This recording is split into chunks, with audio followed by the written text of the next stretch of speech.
Baik, sebelum kita memulai acaranya, mungkin teman-teman yang dari kantor BPS di di kantor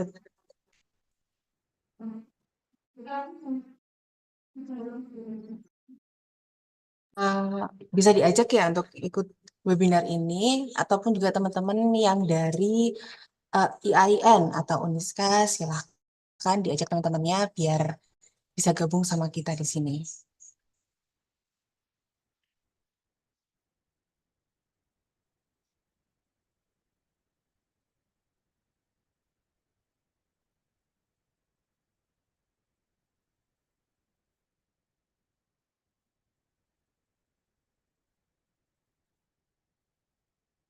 Eh, Baik, perkenalkan saya Maulida Nuril Dewi yang akan memandu acara webinar pada pagi hari ini. Nah, sebelumnya saya bacakan dulu ya tata tertib sedikit aja. Yang pertama, peserta diharapkan menyalakan kamera saat webinar berlangsung. Ya, nanti webinar akan dibagi menjadi dua sesi. Yang pertama adalah pemaparan oleh dua narasumber, dan yang kedua adalah tanya jawab dan diskusi. Yang ketiga, materi virtual background, daftar hadir, dan sertifikat nanti akan kami tambahkan di tautan room chat. Itu untuk Zoom. Nah, kalau untuk teman-teman yang gabung lewat YouTube, nanti akan kami tambahkan juga di live chat paling atas. Baik. Assalamualaikum warahmatullahi wabarakatuh. Selamat pagi dan salam sejahtera bagi kita semua. Pada pagi hari ini, tanggal 30 April 2024, BPS Kota Kediri bekerja sama dengan Institut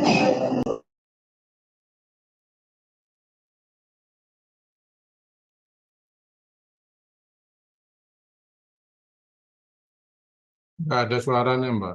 Iya, Pak. Bentar, Mas. Nah, baik, saya ulangi lagi ya. Saya buka lagi. Assalamualaikum warahmatullahi wabarakatuh. Waalaikumsalam. Selamat pagi dan salam sejahtera bagi kita semua. Pada pagi hari ini, tanggal 30 April 2024, BPS Kota Kediri bersama Institut Agama Islam Negeri Kediri atau IAIN Kediri mengadakan webinar dengan tema Tinjauan Pertumbuhan Ekonomi dan Indeks Pembangunan Manusia Kota Kediri 2023. Baik, saya ucapkan selamat datang eh, kepada perwakilan dari IAIN Kediri. Lalu selamat datang Kepala BPS Kota Kediri, Bapak Dr. Andes Parjan MSI. Selamat datang Ibu Diah Retnani Parining Tias MSI dan Ibu Mahfudotin MSI sebagai pemateri. Lalu selamat datang seluruh ketua tim pojok statistik dan humas BPS seluruh Jawa Timur.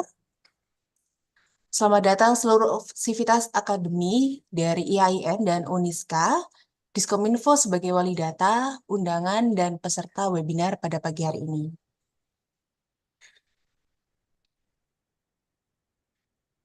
Baik. Sebelum kita beranjak lebih lanjut lagi, saya membacakan pantun ya. Jadi nanti tolong ada cakep dan artinya ya. Main ke Solo, makanya bistik. Cakep. Habis itu beli kerupuk baru. Artinya, Maknanya apa? Ikut webinar pojok statistik, dapat teman dan ilmu baru. Nah, mungkin kalau bisa aplaus, silakan aplaus di meja masing-masing ya, di depan laptop masing-masing.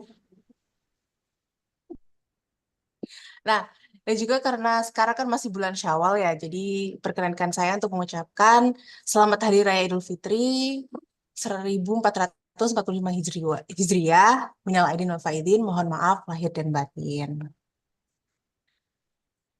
Lanjut ke acara selanjutnya, yaitu acara kita awali dengan menyanyikan lagu Indonesia Raya.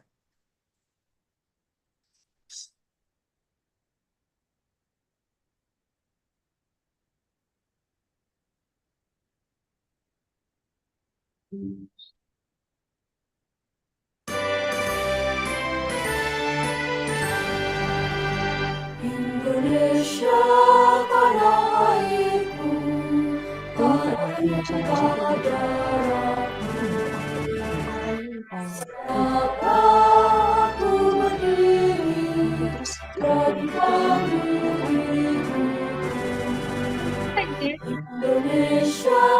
kebangsaanku, bangsa dan tanah airku, marilah kita berseru, Indonesia bersatu.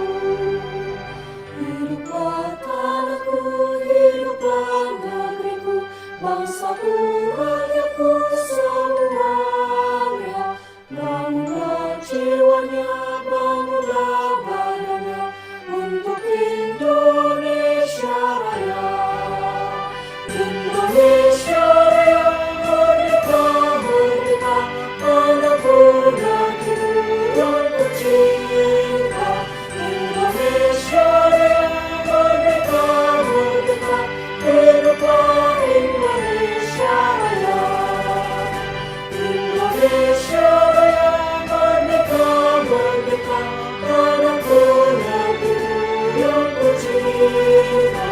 Indonesia Raya, merdeka, merdeka, hiduplah Indonesia Raya.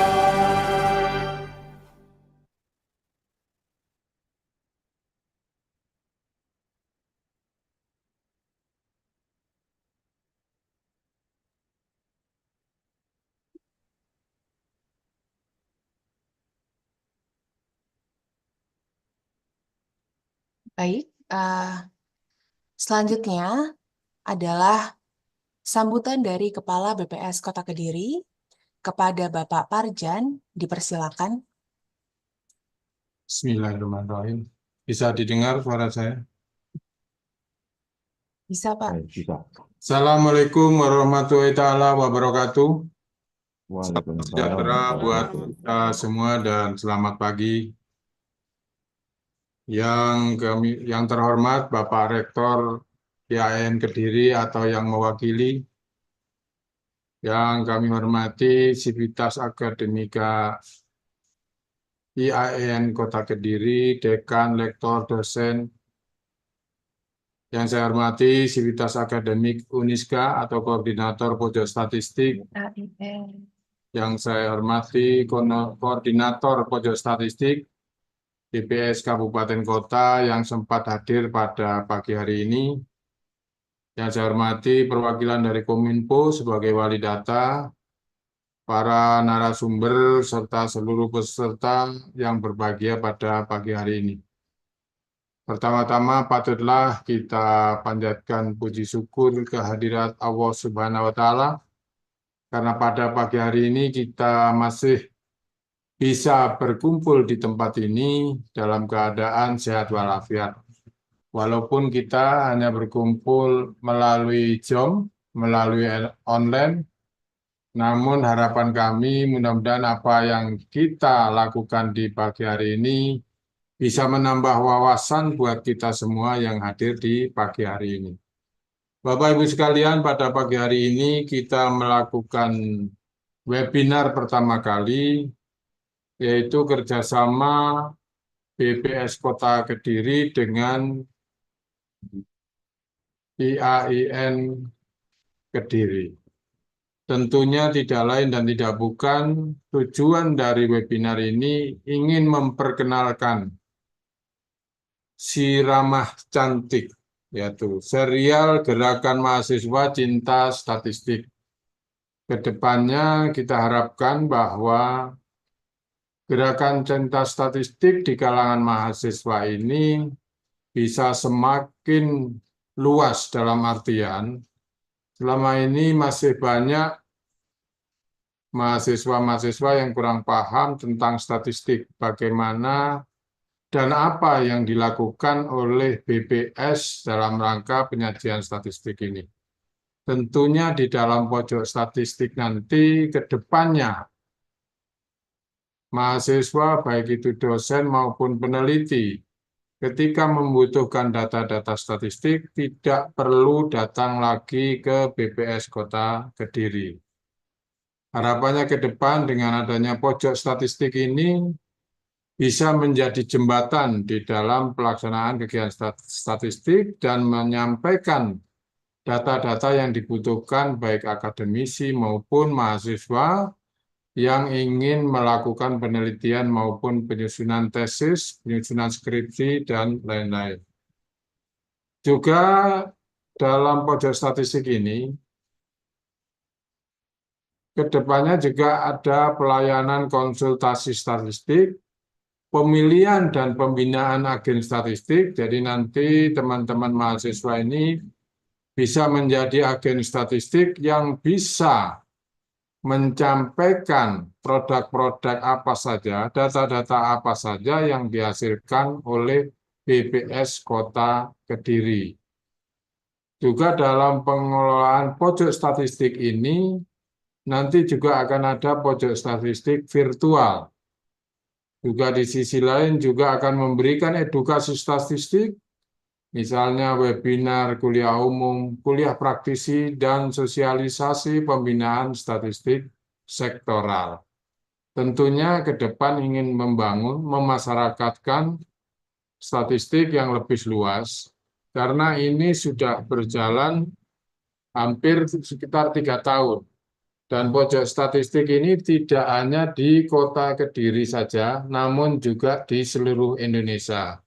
Ketika kami di Malang juga melakukan kerjasama dengan UMM, juga membangun pojok statistik dalam rangka penyebarluasan baik itu data-data maupun informasi-informasi statistik. Nah, di pagi hari ini tentunya nanti narasumber akan menyampaikan atau memperkenalkan tentang tinjauan pertumbuhan ekonomi dan indeks pembangunan manusia.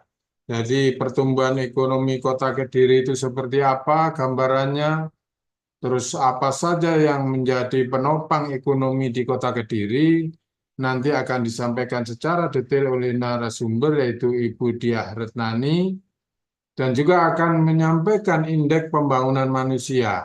Kira-kira angka harapan hidup orang-orang atau masyarakat Kota Kediri itu berapa dan lain sebagainya, itu nanti akan disampaikan secara detail.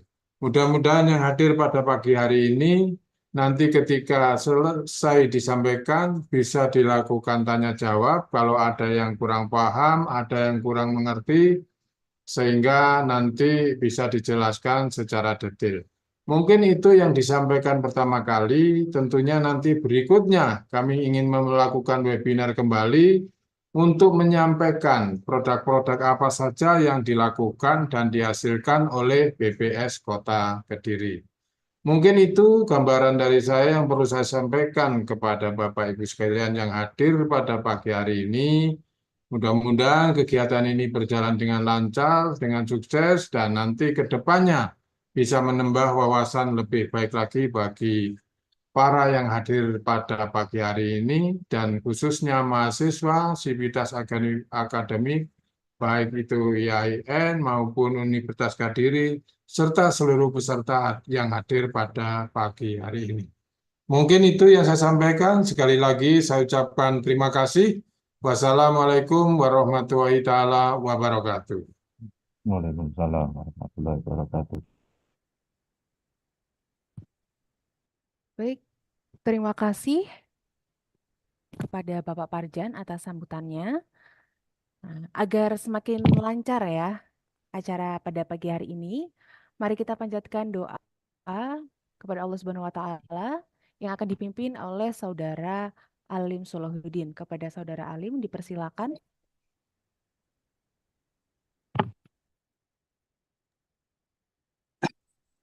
Assalamualaikum warahmatullahi wabarakatuh.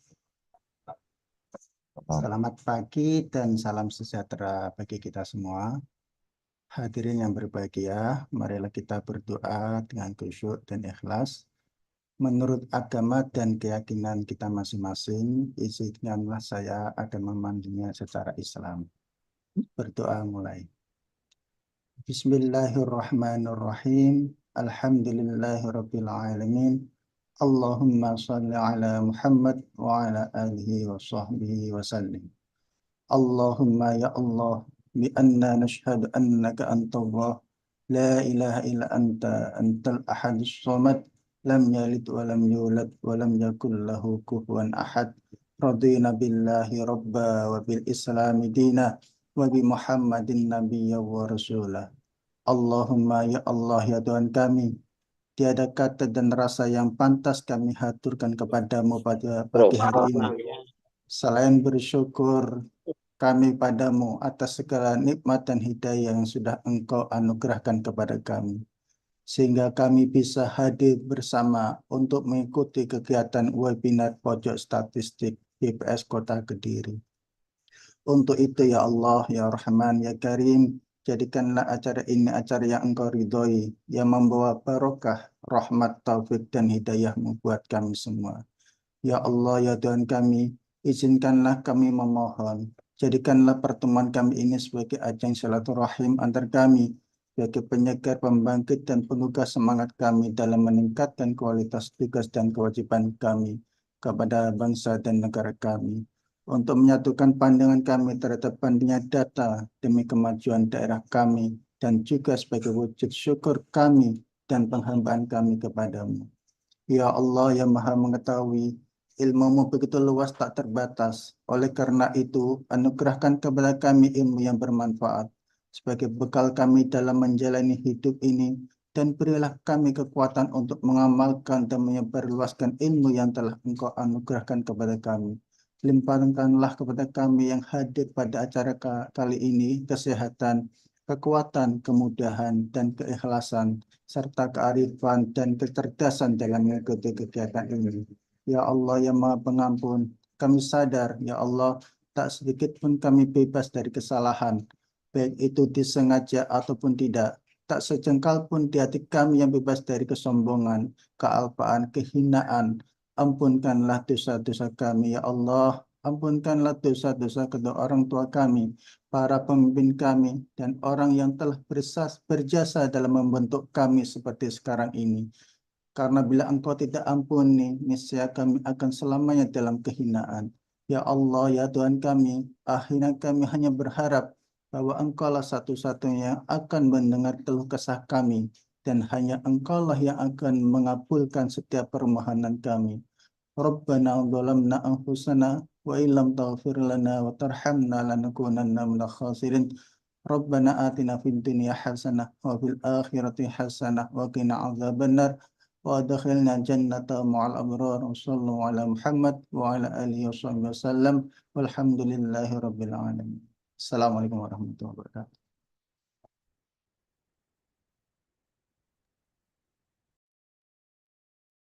Baik, Bapak dan Ibu peserta webinar, eh, sebelum kita mendengarkan materi dari dua pemateri yang hadir pada hari ini, kita lakukan dokumentasi dulu. Dimohon untuk menyalakan kamera ya dari masing-masing gadget yang digunakan.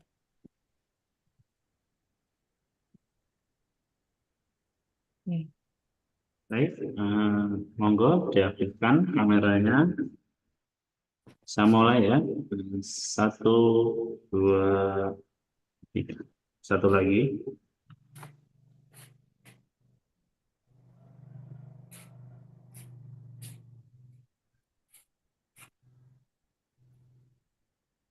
Satu, 2. Ya, terima kasih.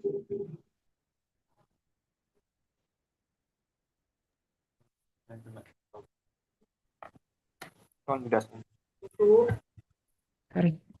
Baik, saya ingatkan lagi kepada peserta untuk dimohon mengisi daftar hadir pada tautan yang dibagikan di room chat. Dan nanti apabila ada pertanyaan, silakan diajukan setelah paparannya selesai. Baik melakukan raise hand di Zoom atau dengan mengisi form Q&A yang disediakan di tautan di room chat. Masuk ke acara inti, ada dua pemateri yang akan membagikan ilmunya kepada kita semua. Yang pertama adalah Ibu Dr. Anda Dia Retnani Parining Tias, MSI. Beliau adalah statistisi ahli muda dan Ketua Tim Neraca Produksi, Konsumsi, dan Analisis di lingkungan BPS Kota Kediri. Dengan materi yang akan disampaikan berjudul Tinjauan Perekonomian dan Indeks Pembangunan Manusia Kota Kediri 2023. Dan yang kedua, pemateri yang kedua adalah Ibu Mahfubotin MSI. Beliau adalah dosen statistika pada Fakultas Ekonomi dan Bisnis Islam di IAIN Kediri dengan materi perakiraan harga rumah dengan model deret waktu, pergerakan harga properti mempengaruhi perekonomian negara. Baik, langsung saja kepada Ibu Diaretnani, waktu kami persilakan.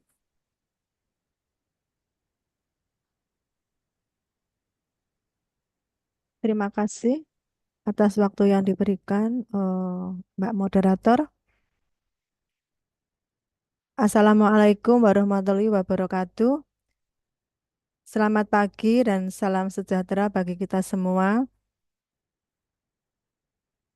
Yang terhormat, Sivitas Akademik IAIN dan UNISKA yang hadir pada kesempatan ini. Kemudian Bapak Kepala BPS Kota Kediri.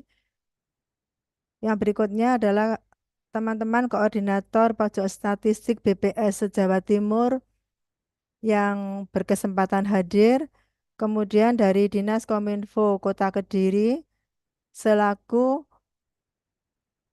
wali data SDI dan seluruh peserta webinar pojok statistik yang berbahagia. Pada kesempatan ini saya akan menyampaikan materi tentang pertumbuhan ekonomi dan IPM. Jadi perlu kita ketahui bahwa pertumbuhan ekonomi itu kita dapatkan dari penghitungan PDRB, sehingga nanti kami akan menyampaikan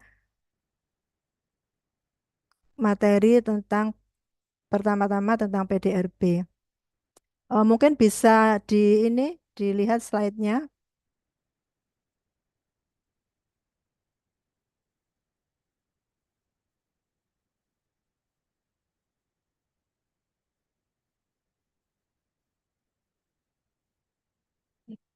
Mbak Risti.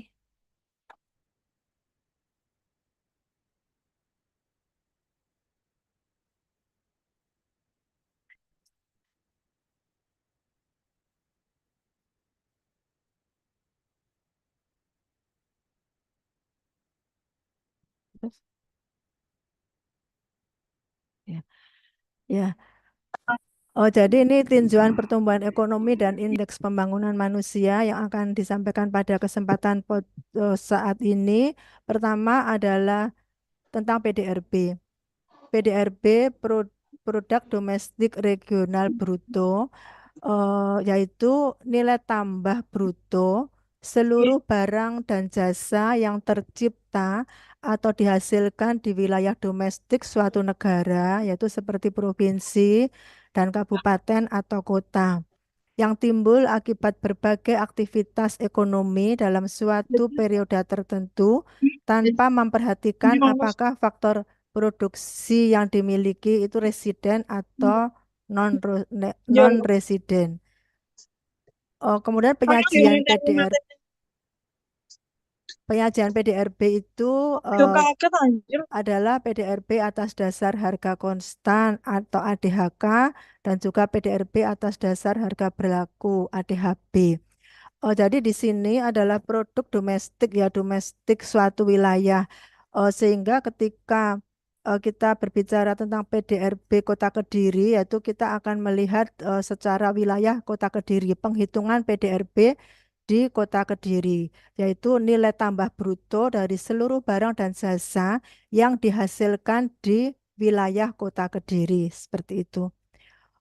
Kalau kita melihat penghitungan 5 tahun terakhir, di sini PDRB Kota Kediri atas dasar harga berlaku dan atas dasar harga konstan tahun 2019 sampai dengan tahun 2023.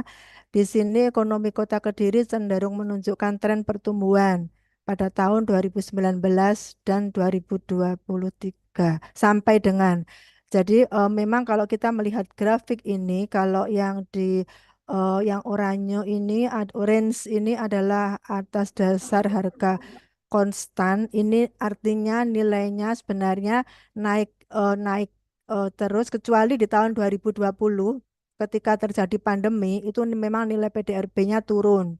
Kemudian setelah itu mulai pulih sampai dengan tahun 2023. Demikian juga untuk eh, ADHB-nya, harga berlaku. Harga berlaku itu eh, sama pada tahun 2020 ketika terjadi pandemi itu turun akibat wabah COVID itu, setelah itu naik. Jadi nanti kita melihat bagaimana pertumbuhannya, karena secara real untuk harganya itu ada kenaikan seperti itu. Kemudian selanjutnya ini adalah struktur ekonomi dari Kota Kediri dalam persentase selama tahun 2023. Struktur ekonomi tertinggi di Kota Kediri yang pertama adalah industri pengolahan, ini kontribusinya ya. Kemudian perdagangan besar dan eceran, reparasi mobil dan sepeda motor, kemudian informasi dan komunikasi.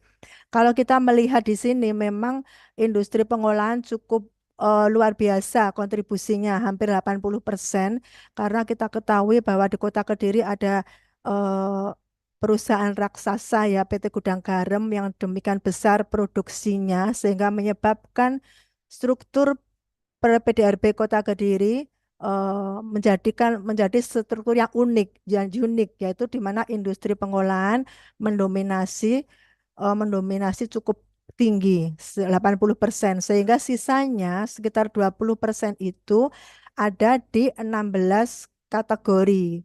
16 kategori yang seperti yang ada di slide di sini, bahkan ada yang sampai 0,0 kontribusinya, karena dari 20% ini tersebar penyebaran di 16 kategori itu. Yang kedua adalah perdagangan besar dan eceran, reparasi mobil itu sekitar 10%, sehingga 10% sisanya itu tersebar di 14 kategori. Demikian. Kemudian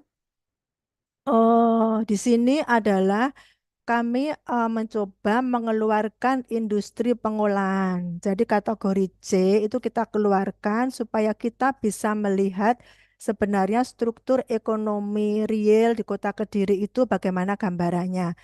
Ternyata adalah sesuai dengan penghitungan kami, yang tertinggi itu didominasi tetap perdagangan besar itu 50%. Jadi 50% itu perdagangan besar, eceran, reparasi mobil dan sepeda motor, kemudian informasi komunikasi 10%, konstruksi 9%, kemudian penyediaan akomodasi makanan minuman itu 8%, kemudian dan seterusnya sisanya sekitar berapa ini? 50, 10, sekitar 20% itu adalah tersebar di kategori lainnya, seperti yang tercantum di sini. Di sini juga yang paling kecil adalah pertambangan dan penggalian, karena yang di Kota Kediri ini adalah penggalian pasir, itu kontribusinya sangat sedikit. Jadi kalau kita mengeluarkan industri pengolahan, jadi nilai PDRB dari industri pengolahan, di mana di dalam industri pengolahan kan ada industri rokok, itu kita keluarkan, itu akhirnya kontribusi dari atau struktur ekonomi Kota Kediri itu seperti yang ada gambarannya ada di slide ini. Kemudian yang berikutnya adalah ini untuk pertumbuhan. Nah, untuk pertumbuhan ekonomi di Kota Kediri selama dari tahun 2019 sampai 2023 bisa kita lihat di sini bahwa ini sudah kami pisahkan adalah pertumbuhan ekonomi dengan industri dan industri pengolahan dan pertumbuhan ekonomi tanpa industri pengolahan. Di sini tahun 2019 dan tahun-tahun sebelumnya ini memang kita itu pertumbuhannya sekitar 5 sampai 6%. Kemudian tahun 2020 terjadi kontraksi yang cukup dalam akibat pandemi, itu sampai minus 2,25. Kemudian tahun 2021 mulai pulih 2,5. Tahun 2022 3,96. Nah, di tahun 2023 ini turun menjadi 1,92. Ini kenapa seperti ini? Karena memang produksi dari industri pengolahan ini turun cukup dalam karena kontribusinya tadi yang mendominasi sekitar 80%, sehingga ketika eh, di industri pengolahan itu bergerak sedikit saja, turun sedikit saja, itu berpengaruh besar terhadap pertumbuhan ekonomi sehingga menyebabkan turun 1,92. Di sini memang untuk industri pengolahan karena pada tahun 2023 ini produksi rokok gudang garam turun sehingga menyebabkan pertumbuhan ekonomi total Kota Kediri dengan industri pengolahan sehingga menyebabkan turun dibanding bukan turun, melambat dibanding tahun 2022. Kemudian kalau kita keluarkan industri pengolahannya di sini pertumbuhan ekonomi tanpa industri pengolahan itu tahun 2019 4,56, kemudian tahun 2020 -5, tahun 2021 6,41, tahun 2022 7,90, dan tahun 2023 6,43. Jadi kalau kita melihat pertumbuhan ekonomi tanpa industri pengolahan ini kita bisa melihat pertumbuhan ekonomi real. Jadi tanpa pengaruh dari industri pengolahan utamanya pabrik rokok gudang garam. Ini sudah kami hitung tahun 2023 itu sebesar 6,43 ketika kita mengeluarkan apa pengaruh dari pabrik rokok gudang garam seperti itu. Kemudian berikutnya adalah ini pertumbuhan ekonomi Kota Kediri kalau dirinci dalam 17 kategori. Di sini eh, bisa kita lihat, jadi di sini yang pertumbuhan tertinggi itu ada di konstruksi 10%. Kemudian yang berikutnya adalah di penyediaan akomodasi dan makan minum. Jadi penyediaan akomodasi ini termasuk juga hotel. Di sini bagaimana pertumbuhan ekonomi dari sektor perhotelan dan juga makan minum ini meliputi restoran, rumah makan, kemudian warung-warung itu di sini tumbuh 9,97. Ini kedua pertumbuhan yang kedua. Kemudian yang ketiga adalah di transportasi dan pergudangan. Kemudian kalau perhatikan yang kecil pertumbuhannya itu adalah real estate, penyewaan ini termasuk juga penyewaan itu 0,92. Kemudian industri pengolahan. Nah, ini industri pengolahan itu di tahun 2023 ini hanya tumbuh 0,62. Sehingga ketika industri pengolahan ini hanya tumbuh 0,62, sementara kontribusinya mencapai 80%, itu menyebabkan pertumbuhan ekonomi secara total itu menyebabkan kita melambat 1,92. Kalau kita lihat di tahun 2022, ini industri pengolahan masih tumbuh 2%. Masih tumbuh 2%, itu kita untuk pertumbuhan totalnya masih bisa mencapai 3, ini yang menyebabkan pertumbuhan ekonomi total di Kota Kediri melambat karena memang di industri pengolahannya itu pertumbuhannya hanya 0,62. Nanti kita untuk tahun berikutnya yang sedang berjalan ini akan kita pantau terus secara triwulanan bagaimana pertumbuhan ekonomi triwulanan yang masih exercise, jadi masih pelatihan, jadi belum bisa diekspos. Kemudian yang berikutnya adalah yang kecil yaitu di sektor pertanian. Kehutanan dan perikanan itu hanya tumbuh 0,45%. Jadi memang untuk wilayah Kota Kediri, wilayah perkotaan dengan luas lahan pertanian yang minim ya yang sedikit itu ternyata juga pertumbuhan di sektor pertaniannya hanya 0,45. Ini adalah gambaran pertumbuhan ekonomi per kalau dirinci kalau dirinci s- menurut kategori 17 kategori series 5 tahun. Kemudian ini kalau kita melihat bagaimana PDRB per kapita atas dasar harga berlaku, di sini juga kami pisahkan dengan industri pengolahan dan tanpa industri pengolahan luar biasa. Dengan industri pengolahan, PDRB per kapita Kota Kediri adalah 541 juta per kapita. Jadi memang kalau eh, Bapak Ibu peserta dan adik-adik peserta webinar pada kesempatan ini mungkin sering mendengar ya, sering membaca di berita online bahwa PDRB per kapita Kota Kediri adalah tertinggi se-Indonesia.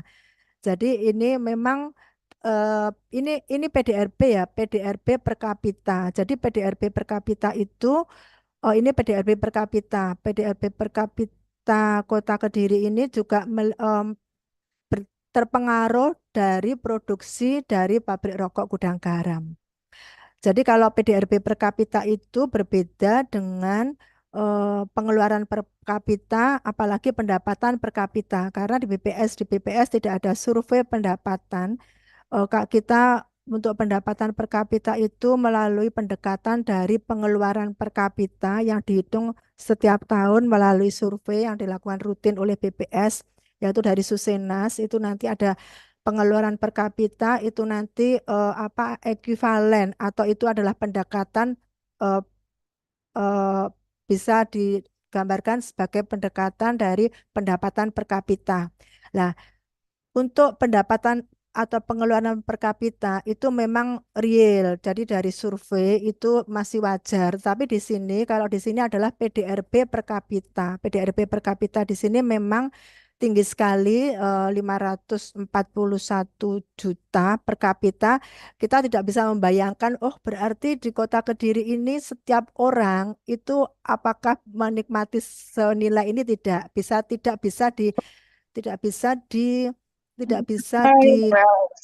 digambarkan seperti itu karena di sini adalah PDRB itu meliputi produk yang dihasilkan oleh semua sektor termasuk dari gudang garam seperti itu. Kemudian ini juga kami pisah untuk PDRB per kapita tanpa industri pengolahan kita juga masih tinggi sebenarnya 108 juta 108 juta per kapita per tahun seperti itu. Kemudian ini adalah perbandingan PDRB per kapita se-ex-Karesidenan Kediri. Jadi di sini kalau kita melihat luar biasa ya Kota Kediri seperti mercusuar dibandingkan dengan kabupaten kota sekitar. Di sini karena memang eh, Kota Kediri ini ada faktor gudang garamnya di sini sehingga luar biasa 541 juta. Kemudian kalau kita melihat ini yang tanpa industri pengolahan, ini kita juga masih tinggi kalau dibandingkan dengan kabupaten dan kota di sekitar Kota Kediri atau di sini adalah di ex-Karesidenan Kediri. Kita melihat mungkin masih 50% lebihnya. Ini untuk PDRB, sekarang kita masuk ke indeks pembangunan manusia. Indeks pembangunan manusia atau biasa kita mendengarkan sebagai IPM. Jadi indeks pembangunan manusia atau IPM itu merupakan indikator penting untuk mengukur keberhasilan dalam upaya membangun kualitas hidup manusia, yaitu masyarakat atau penduduk. IPM dapat menentukan peringkat atau level pembangunan suatu negara atau wilayah. IPM merupakan data strategis karena selain sebagai ukuran kinerja pemerintah, IPM juga digunakan sebagai salah satu alokator penentuan dana alokasi umum atau DAU. Jadi IPM itu nanti juga akan akan dipergunakan oleh pemerintah Pemda masing-masing wilayah di dalam penentuan alokator DAU, dana alokasi umum. Untuk klasifikasi IPM itu kalau sangat tinggi itu lebih dari 80, kemudian kalau tinggi itu 70 sampai 80, kemudian kalau sedang itu 60 sampai 70, rendah di bawah 60. Jadi akan kita lihat IPM di Kota Kediri itu masuk kategori apa.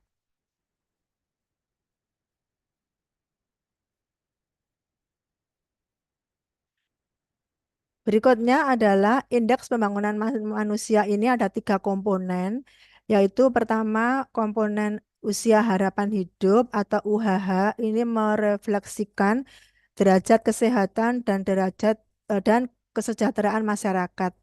Kemudian tingkat pendidikan itu adalah nanti akan dihitung rata-rata lama sekolah atau RLS dan harapan lama sekolah HLS. Kemudian standar hidup layak, ini penghitungan standar hidup layak menggunakan rata-rata pengeluaran per kapita real yang disesuaikan. Jadi IPM itu nanti penghitungannya meliputi tiga komponen ini, yaitu usia harapan hidup, kemudian tingkat pendidikan, dan standar hidup layak. Kalau kita melihat perkembangan IPM se-Ekskarisidenan Kediri dari tahun 2020 sampai tahun 2023, di sini angkanya ini mulai dari Kabupaten Trenggalek, Tulungagung, Blitar, Kabupaten Blitar, Kediri, Kabupaten Kediri, kemudian Nganjuk, Kota Kediri, Kota Blitar, dan Jawa Timur. Jadi kita lihat di sini seriesnya. Jadi selama 4 tahun terakhir, memang kalau kita bandingkan dengan se-Ekskarisidenan Kediri, ini mulai tahun 2020, ini adalah yang tertinggi adalah di Kota Blitar. Jadi di Kota Blitar mulai tahun 2020 ini 78,88. Ini tertinggi dibandingkan dengan wilayah lainnya.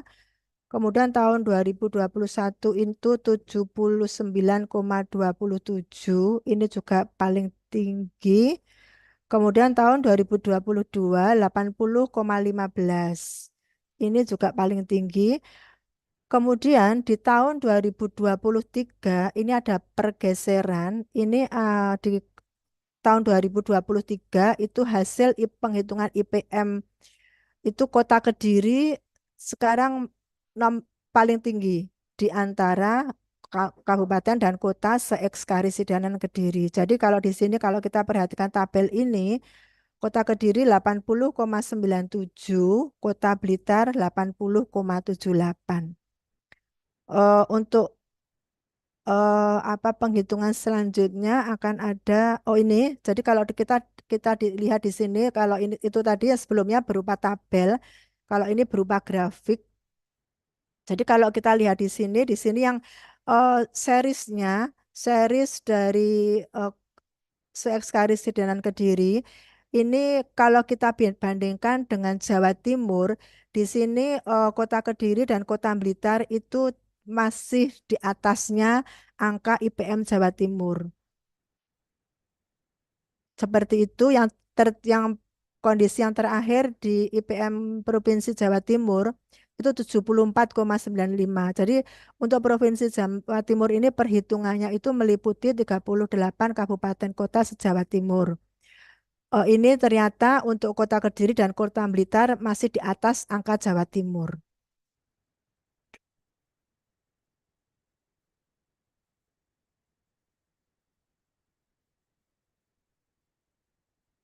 Untuk kabupaten dan kota lain, kalau kita melihat ini yang kuning ini adalah tahun 2023. Seperti ini angkanya. Kemudian kalau kita perhatikan di sini untuk tahun 2023, di sini kalau sebelumnya Kota Blitar itu tertinggi. Di sini 78,88, kemudian di tahun 2023 kalau kita melihat grafik yang tahun 2022 yaitu yang warnanya abu-abu, ini Kota Kediri masih di bawahnya Kota Blitar karena di sini kan apa? Angkanya tadi sudah dicantumkan di awal tadi, ini Kota Blitar masih tinggi. Nah, di tahun 2023 ini untuk IPM-nya Kota Kediri ini di atas Kota Blitar seperti itu.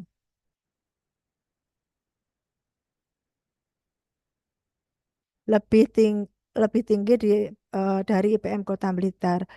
Nah, ini eh, kita berikan gambaran tentang penghitungan dua dua kota ini. Jadi mungkin kalau kita lihat dari Kota Kediri saja ya, untuk usia harapan hidup UHH, kita lihat langsung saja dari ke tahun 2023 ini untuk Kota Kediri adalah 74,67. Ini dari berdasarkan hasil SP 2010. Kemudian ada penghitungan baru sejak tahun IPM 23 ini UHH berdasarkan SP 2020 LF. Jadi karena tahun 2023 itu penghitungan usia harapan hidup itu sudah menggunakan dasar sensus penduduk 2020. Dari hasil usia harapan hidup dari hasil SP 2020 LF long form itu 75,74. Kemudian untuk harapan lama sekolah kita 15,45. Kota Kediri tahun 2023 rata-rata lama sekolah itu RLS 10,69. Kemudian untuk pengeluaran per kapita yang disesuaikan itu 13.276.000 seperti itu. Sebenarnya masih di bawah Kota Blitar.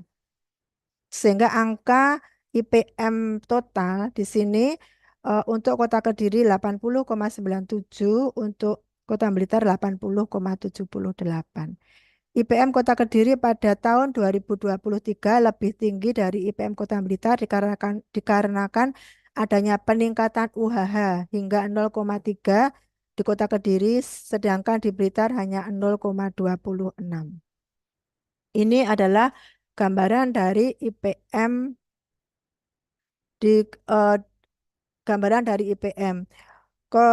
Sebelum saya mengakhiri materi pada kesempatan ini eh, untuk produk yang dihasilkan oleh BPS Kota Kediri, mungkin bisa melihat atau bisa mengunjungi web kami, web BPS Kota Kediri, karena di sana ada publikasi lengkap, misalnya PDRB yang tadi sudah kita bahas, itu nanti di web BPS Kota Kediri, itu nanti ada publikasi yang bisa diunduh. Kemudian juga ada BRS, berita resmi statistik, itu nanti juga ada beberapa BRS, ada inflasi, ada ketenaga kerjaan, ada juga pertumbuhan ekonomi. Nanti produk-produk dari BPS Kota Kediri nanti Bapak dan Ibu bisa mengunjungi web kami, web BPS Kota Kediri, karena di sana ada banyak sekali produk seri sekian tahun juga ada.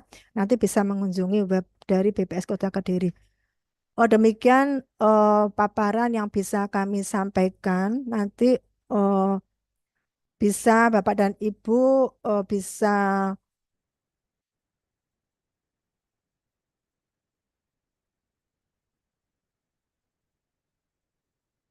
seperti ini ya jadinya. Itu demikian paparan dari yang bisa kami sampaikan. Mungkin waktu kami kembalikan kepada Ibu moderator.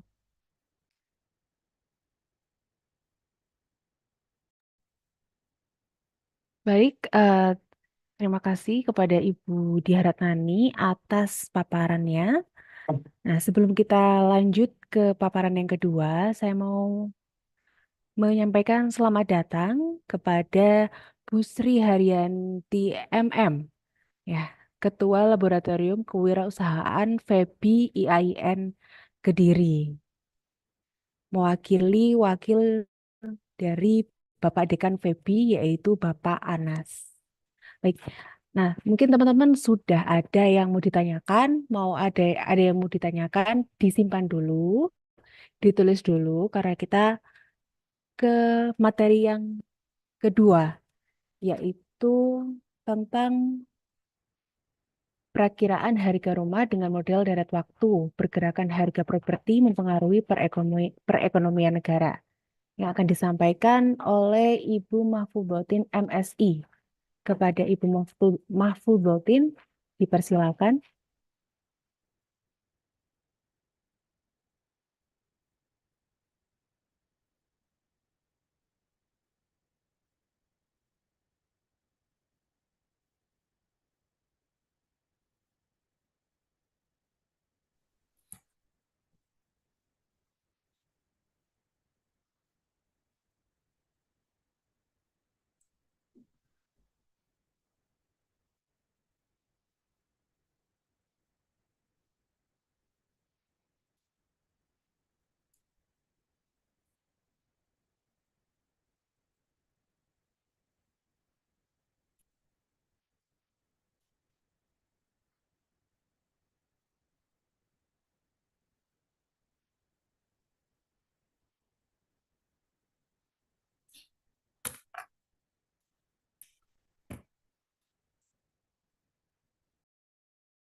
Baik, sebentar.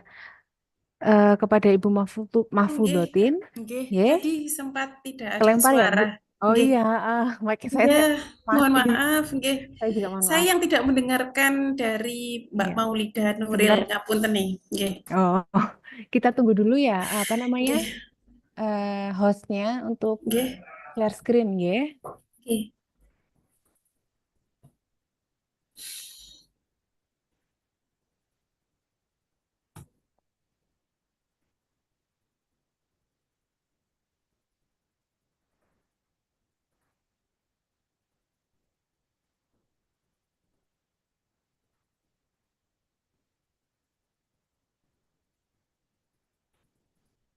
Ya, baik. Gimana hostnya, adminnya?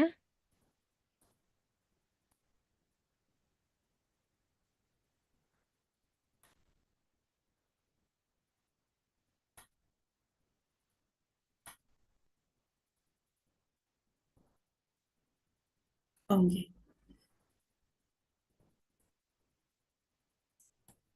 Sampun? Saya mulai, nggih.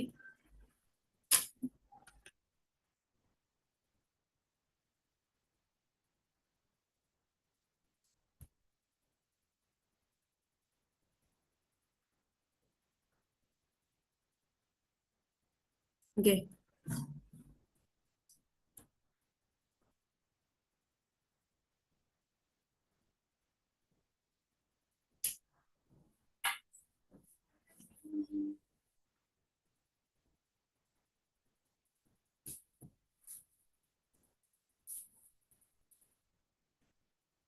Sampun Mbak Maulida.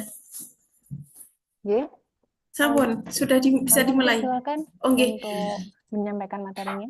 Oke, baik, terima kasih. Assalamualaikum warahmatullahi wabarakatuh.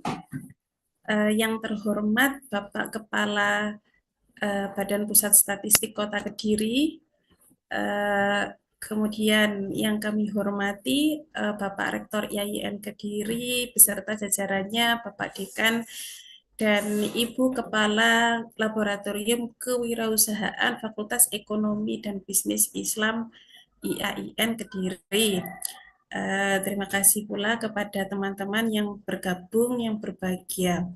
Pada webinar kali ini, perkenalkan saya adalah Mahfudatin. Saya adalah dosen statistik yang mendapatkan gelar MSI. Pada kali ini saya akan memberikan wacana terkait dengan tema yang sudah diberikan, yakni saya memilih perakiraan harga rumah dengan model deret waktu. Ini saya angkat sebagai materi saya pada webinar Pojok Statistik kali ini karena menurut saya pergerakan harga properti ini mempengaruhi pertumbuhan perekonomian suatu negara. Next, Mbak. Next lagi.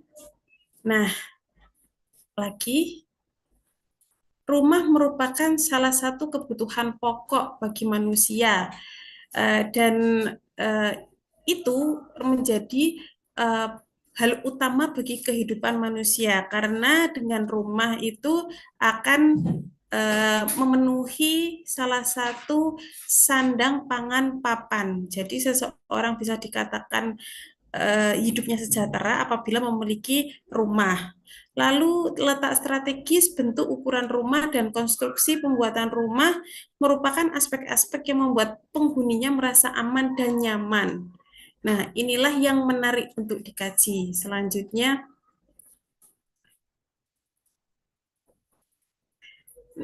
di sini data saya adalah data harga rumah yang berada di Semarang. Ini karena saya kebetulan memiliki koneksi teman begitu di Kota Semarang, akan tetapi pada selanjutnya nanti akan saya gunakan harga properti yang berada di Kota Kediri.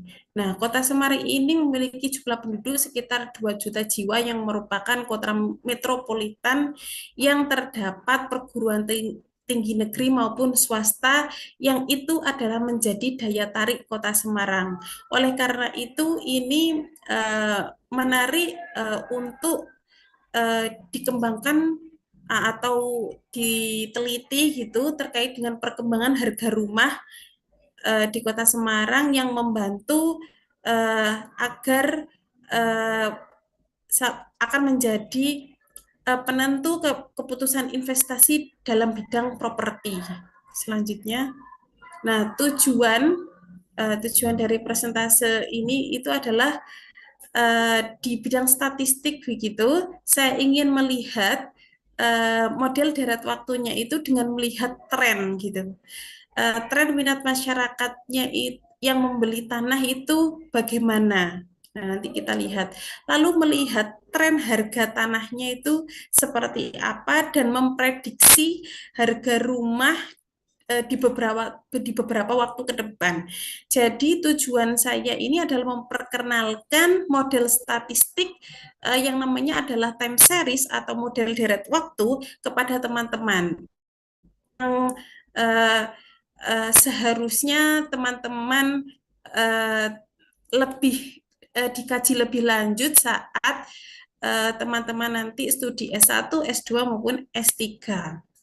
Lalu tahapan pemodelan dalam deret statistik ini itu, model deret waktu ini adalah yang pertama kali dilakukan untuk memenuhi dia agar dikatakan asumsi model deret waktu itu harus memeriksa kestasioneran data.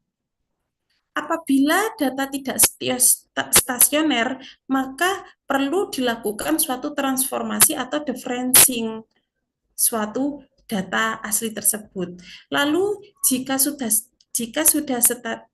data sudah stasioner, maka hal selanjutnya yang dilakukan adalah melakukan identifikasi model, kemudian estimasi parameter, uji diagnostik, lalu dilakukan pencarian model terbaik, lalu kita lakukan forecasting atau di sini yang dinamakan dengan peramalan data.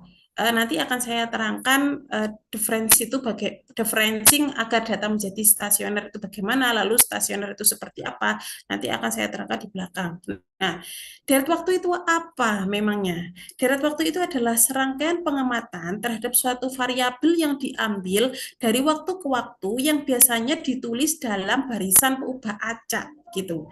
Nah, teman-teman saat tahu ada barisan, maka dia harus dihimpun gitu ya. Maka di situ tandanya adalah kurung kurawal seperti itu. Nah, himpunan peubah acak ini saya nyatakan sebagai YT. Y besar T. Jadi T di sini adalah sebagai indeks. Jadi T-nya itu waktunya berjalan begitu. Kalau teman-teman ingin tahu peubah acak itu apa, itu adalah kata lain dari variabel acak atau random variabel. Biasanya teman-teman itu tahunya atau populer di buku-buku itu adalah random variabel. Kemudian syarat dari deret waktu itu adalah harus adanya kebergantungan gitu teman-teman dari observasi antar waktu. Kebergantungan di sini tuh ya hubungan gitu dari waktu ke waktu. Kemudian analisis deret waktu ini digunakan untuk menemukan pola dari data masa lalu yang akan digunakan untuk forecasting data di masa yang akan datang. Nah, forecast yang tadi di atas itu adalah prediksi data di masa yang akan datang ini. Lalu data waktu stasioner itu kenapa kok harus stasioner? Digunakan untuk model prediksi, kenapa harus stasioner? Karena kalau dia bergerak, maka dia tidak menemukan data yang konstan, sehingga tidak valid ketika hasil peramalan atau forecastingnya menggunakan data yang tidak stasioner. Maka haruslah nanti datanya itu stasioner. Next, Mbak. Nah, stasioneritas itu berarti tidak ada perubahan yang drastis pada data. Dengan kata lain, data berfluktuasi di sekitar suatu nilai rata-rata yang konstan. Ini tidak saya yang mengatakan, tetapi saya telah mengkaji dan tertulis dalam buku karya Margridakis 1945. Kemudian suatu deret waktu disebut stasioner jika tadi ya saya melakukan estimasi parameter. Nah, parameternya di sini adalah min dan kovarian. Suatu deret waktu disebut stasioner apabila min dan kovariannya stasioner atau tidak bergantung terhadap waktu. Dan stasioneritas dibagi menjadi stasioner dalam rata-rata dan stasioner dalam kovariansi. Jadi sendiri-sendiri harus dicek stasioner secara rata-rata dan stasioner secara kovarian. Tidak stasionernya tidak hanya satu saja. Lalu jika data tidak stasioner, maka perlu dilakukan transformasi tadi atau differencing agar data menjadi stasioner. Nah, salah satu bentuk transformasi yang sering digunakan menurut Mark tadi itu adalah differencing. Nah, proses differencing-nya itu caranya bagaimana? Mengurangi data tersebut dengan data satu waktu sebelumnya. Begitu. Mudah bukan? Oke. Lalu identifikasi model deret waktu stasioner dapat dilakukan dengan melihat autocorrelation function atau ACF dan melihat partial autocorrelation function atau PACF. Nah, nanti saya akan memperlihatkan hasil bentuk ACF dan PACF-nya, teman-teman. ACF ini sendiri adalah menggambarkan korelasi pengamatan pada waktu ke T dengan waktu-waktu sebelumnya yang dipisahkan oleh log ke K. Nah, log ke K di sini itu adalah jika nanti K-nya adalah 1, maka dia kalau nanti deret waktunya 1 bulanan, maka dikatakan sebagai model deret waktu dengan log 1 bulan. Kalau nanti log K-nya ini ternyata datanya tahunan, maka satunya di sini menentukan tahunan. Kalau satunya di sini mingguan, berarti 1 minggu, tergantung dari penelitian yang akan kita teliti nantinya. Nah, lalu kalau PSCF itu sendiri apa? Fungsi yang menunjukkan besarnya korelasi parsial antara pengamatan pada waktu ke T dengan waktu-waktu sebelumnya. Oke, nanti kita bisa melihatnya. Secara umum, model darat waktu tadi itu yang diidentifikasi dengan AZ dan PSCF, itu model statistiknya kalau kita tahu ada model regresi linear sederhana, model regresi berganda, atau model regresi logistik. Nah, kali ini saya akan memperkenalkan ada loh model statistik yang namanya adalah model AR atau autoregresif. Lalu model MA, model moving average. Lalu ada model ARMA, autoregressive moving average. Lalu ada model autoregressive integrated moving average atau ARIMA. Nah, kalau teman-teman ingin tahu apa bedanya analisis regresi dengan analisis deret waktu atau time series, yang membedakan itu adalah jika regresi itu asumsinya data tidak ada kebergantungan dari observasi, antar observasi. Sedangkan kalau deret waktu itu adalah antar observasi itu ada kebergantungan berubah terhadap waktu. Dan yang seringkali terjadi di lapangan itu datanya adalah data yang berubah terhadap waktu. Jadi kita sangatlah penting melakukan suatu analisis sebelum kita melakukan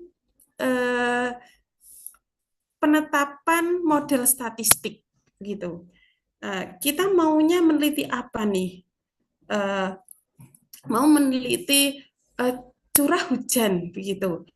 Ya kita pakainya data time series, nggak bisa kita pakai analisis regresi. Karena kalau regresi kan haruslah tidak asumsi klasik begitu ya. Kalau regresi itu kan harus memenuhi asumsi klasik, yakni datanya normal, datanya tidak boleh multikolinearitas, tidak boleh autokorelasi, dan tidak boleh heteroskedastisitas.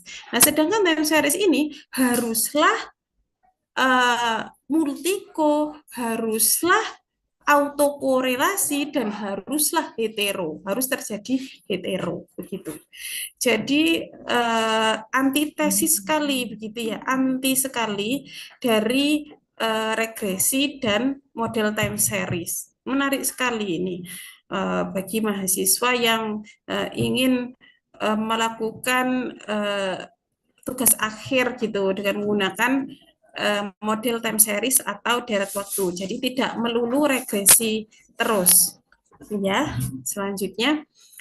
Nah, model AR ini tadi kan autoregresif gitu ya. P di sini adalah ada sebanyak nanti modelnya kita itu mau AR1 kah atau AR2 kah. Nah, nanti dilihat dari berapa kali kita lakukan differencing atau berapa kali kita melakukan stasioner data agar data yang konstan itu bisa dilakukan estimasi parameter dan hasil statistiknya itu diprediksi. Nah, itulah kenapa di bank itu ya atau perusahaan asuransi itu memerlukan statistikawan karena mereka membutuhkan seseorang yang ahli untuk menaksir atau memprediksi atau meramalkan. Kira-kira kalau misal suatu perusahaan adakah kerugian di 20 tahun ke depan. Nah, ini fungsinya model model time series itu ini. Bisa tidak kita mengetahui akan ada kerugian 20 tahun yang akan datang begitu. Nah, kalau kita nantinya akan tahu ada kerugian di waktu ke 20 gitu ya, 20 tahun yang mendatang, itu dari sekarang kita itu bisa siap-siap apa yang seharusnya kita lakukan agar itu terjadi tetap bisa selamat perusahaan tersebut. Nah, itulah manfaat kita belajar statistik gitu ya.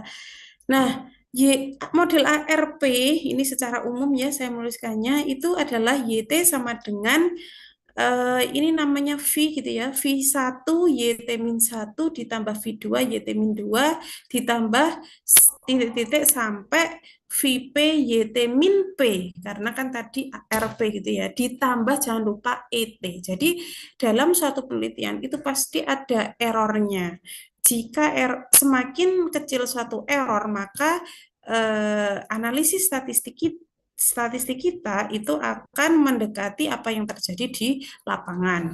Nah, nilai YT ini adalah kombinasi linear ya ini secara aljabar ya, matematika aljabar YT ini adalah kombinasi linear dari sebanyak P nilai sebelumnya. Nah, ET di sini harus bersifat independen gitu ya, harus merdeka atau tidak boleh bergantung gitu ya terhadap YT-1 terhadap YT-2. Jadi ET di sini itu dia berdiri sendiri gitu. Dan ET di sini itu adalah berdistribusi white noise gitu ya.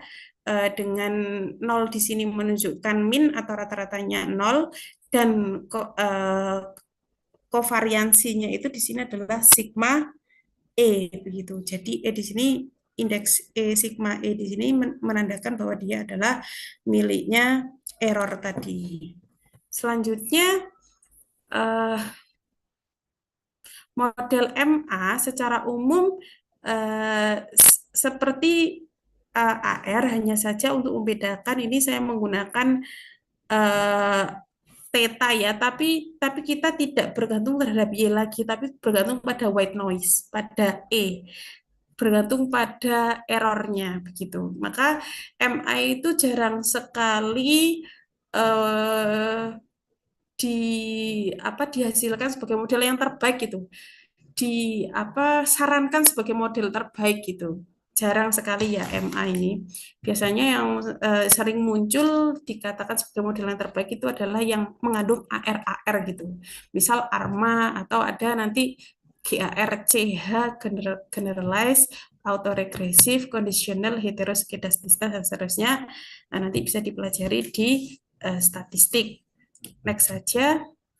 Lalu ada model ARMA gitu ya. Jadi AR di sini itu ARP, MAQ, sehingga kalau ARMA ya P, Q.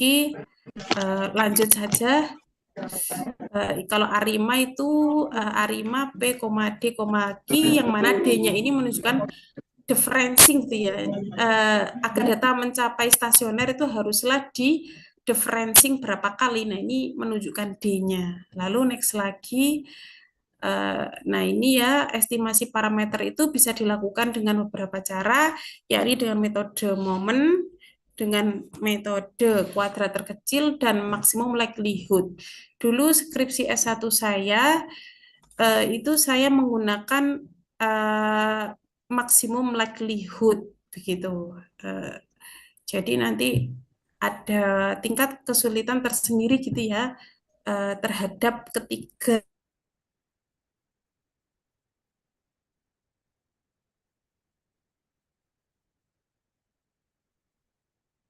SPSS sebagai alat bantu untuk mengestimasi itu ada yang namanya MATLAB gitu ya, aplikasi yang lain yang digunakan untuk melakukan estimasi parameter. Nah, dalam hal ini saya akan gunakan estimasi yang maksimum likelihood. Oke, next. Nah, maksimum likelihood ini tuh bagaimana? Untuk observasi Y1, Y2 sampai YT tadi, L ada yang namanya L yang dinamakan sebagai fungsi padat peluang gabungan dari data yang terobservasi. Nah, ini kalau teman-teman telah belajar statistik gitu ya, pasti paham ada yang namanya PDF, ada yang namanya CDF. Nah, ini yang dimaksud adalah yang mana? Yang PDF ya, yang probability density function. Kemudian estimator dari maksimum likelihood didefinisikan sebagai nilai yang memaksimumkan fungsi likelihood. Dan untuk model ARIMA, L merupakan fungsi dari apa? Dari V, eta, mu, atau sigma E. Jadi parameter yang tadi itu adalah mu itu tadi ya, mu dan sigma kuadrat E. Diberikan organisasi Y1, Y2 sampai YT. Oke, next saja ini. Nggak apa-apa, nggak paham. Yang penting kalau kita ngerunning SPS itu kan langsung keluar estimasi dari rata-rata dan estimasi dari kovarian variansinya ketemu berapa. Nah, lalu untuk memilih seleksi model yang mana yang kita coba-coba tadi yang terbaik. Nah, untuk memilih agar mendapatkan model terbaik gitu ya, itu menggunakan dengan melihat AIC dan BIC. Nah, nanti kalau dengan SPSS gitu ya, nanti kita tinggal checklist AIC dan BIC-nya, tapi saya kali ini di hasil dari program ini saya menggunakan MATLAB gitu ya.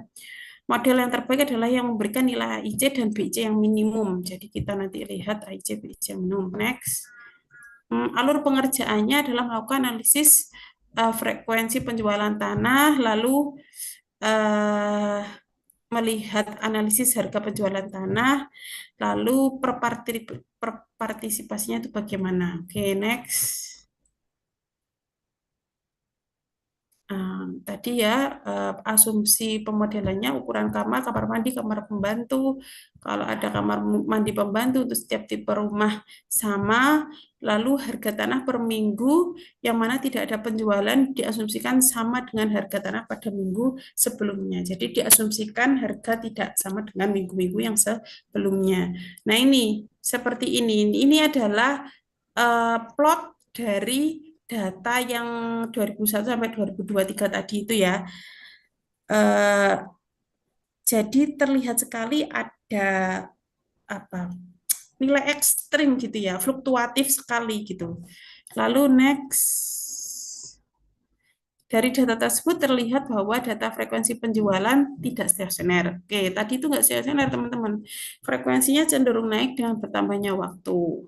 Yakni nilai terendahnya tadi 0 dan nilai tertingginya 32.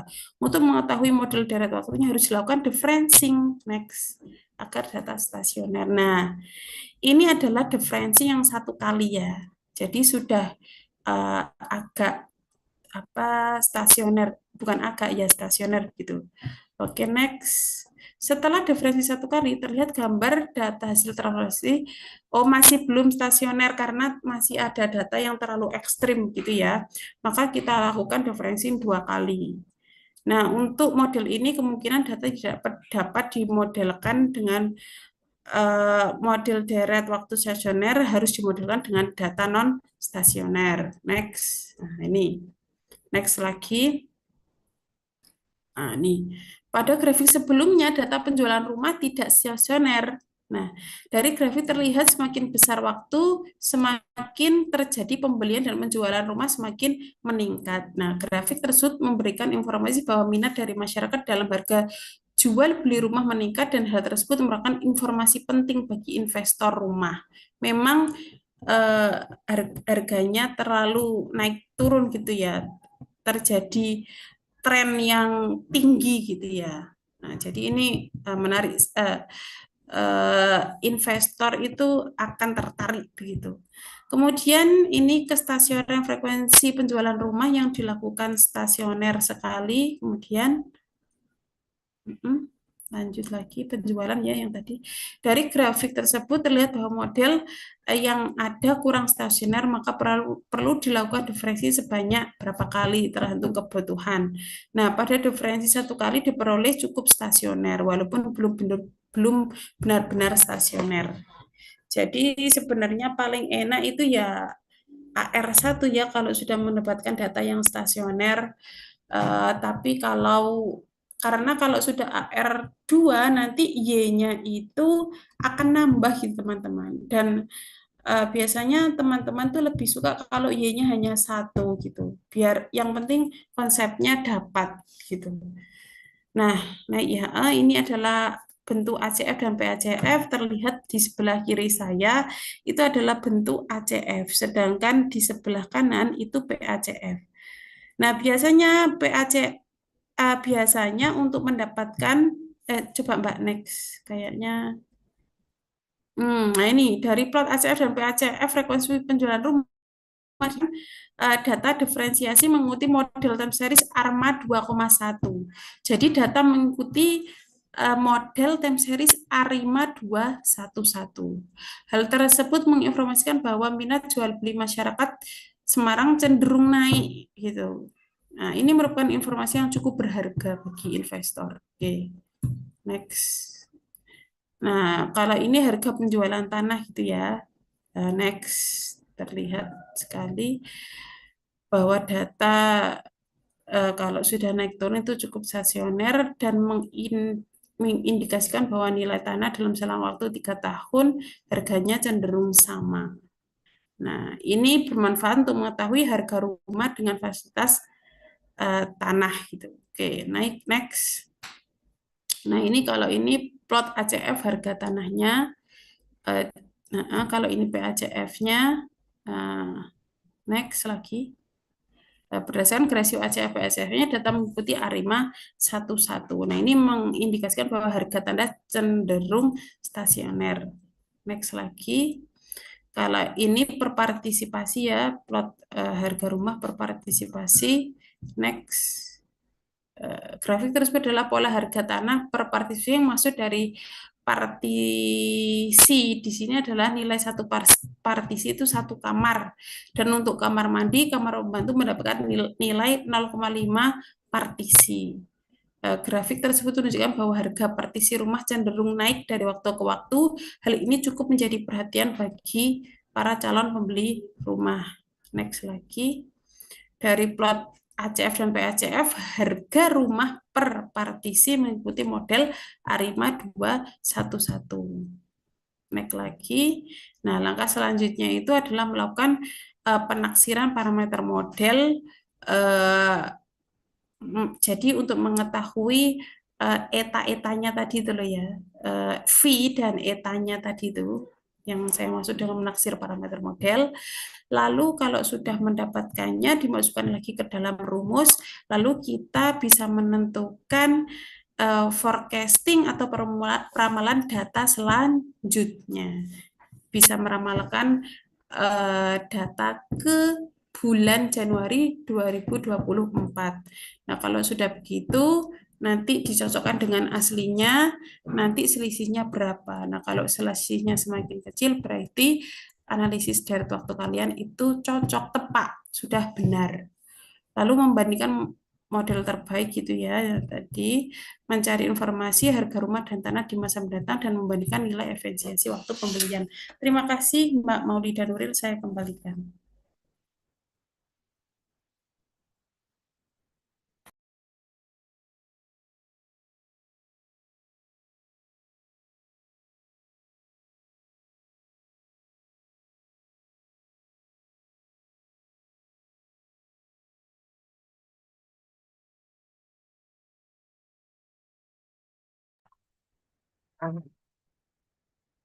Baik, Halo, terdengar? terdengar Bu. Iya, Nggih. terima Baik, kasih. terima kasih Ibu Mahfudotin ya atas materinya tentang Time series atau model deret waktu. nggih. Oke. Baik, bagi teman-teman yang ingin bertanya ya tentang entah itu tentang tinjauan pertumbuhan ekonomi dan indeks pembangunan manusia Kota Kediri tahun 2023 atau ya tentang materi yang baru saja juga kita saksikan ya, kita belajar bersama tentang perakiraan harga rumah dengan model deret waktu. Monggo silakan raise hand bisa, atau tulis di chat juga bisa, atau mungkin kalau mau malu-malu ya, ditulis aja di form Q&A di link yang sudah kita bagikan. Karena sejujurnya materi-materi ini tadi itu pasti sangat bermanfaat ya untuk kami, apalagi juga untuk mahasiswa-mahasiswa yang ingin mengerjakan skripsi, ya kan? Itu pasti, oh ternyata seperti ini ya. Kita bisa menghitung atau memperkirakan kira-kira harga rumah atau minat penduduk di suatu kota atau kabupaten itu seperti apa. Baik, mungkin ada yang mau ditanyakan, silakan raise hand. Mungkin ada yang mau ditanyakan, bisa lewat raise hand atau di chat ya, di kolom chat juga nggak apa-apa, atau di link Q&A ya, ada di linknya ada di s.bps.go.id/webinar April. Oh, sudah. Oke, bentar. Baik, di Q&A sudah ada isiannya. Sebentar.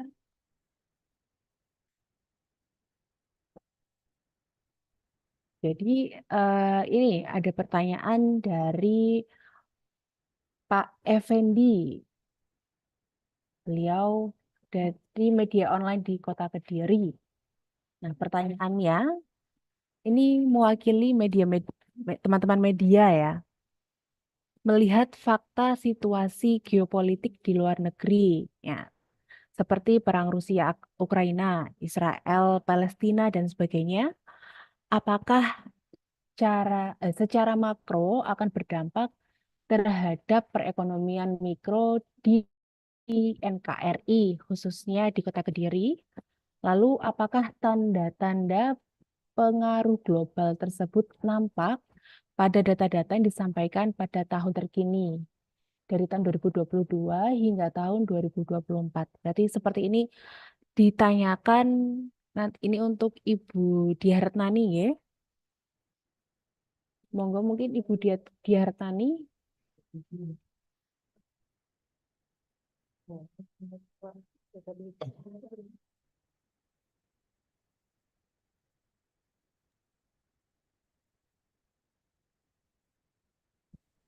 Iya, terima kasih Mbak Molly. Ya. Mungkin saya bisa sedikit menjawab ya untuk pertanyaan dari Pak Effendi terkait dengan apa ini? Menurut data pertumbuhan ekonomi terkini, apa yang disarankan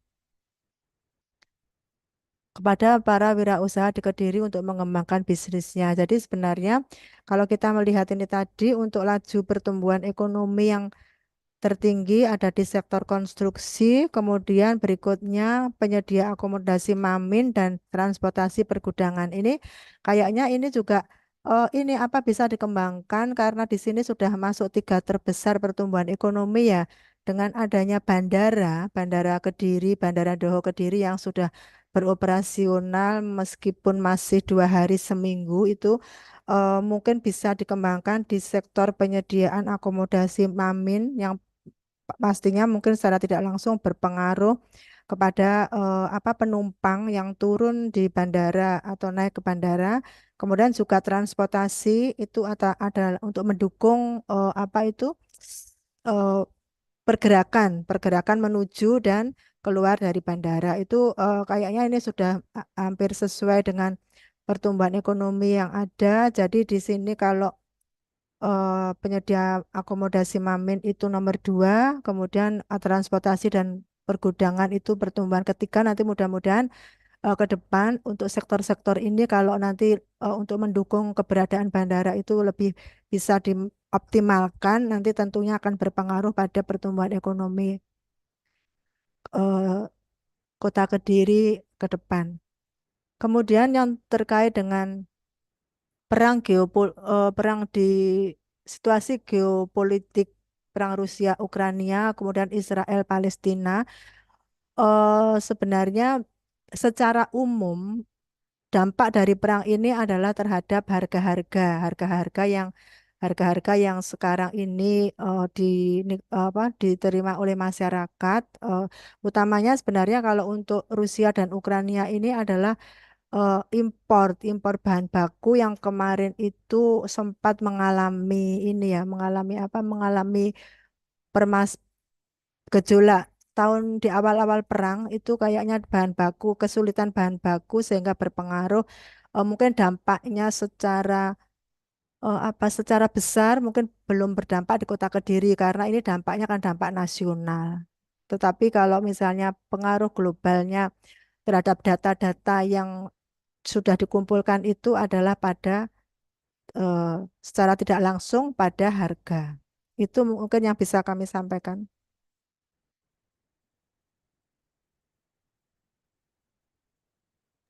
Sebenarnya ternyata itu juga baru membaca, melihat nih, ternyata ada pertanyaan lagi dari Bapak Effendi. Itu tentang menurut data pertumbuhan ekonomi terkini, apakah yang disarankan kepada para wirausaha di Kediri untuk mengembangkan bisnisnya dan di sektor apa? Ngoten, Bu. Silakan, Bu. Ya, toh. Udah. Oke. Baik, ternyata sudah dijawab.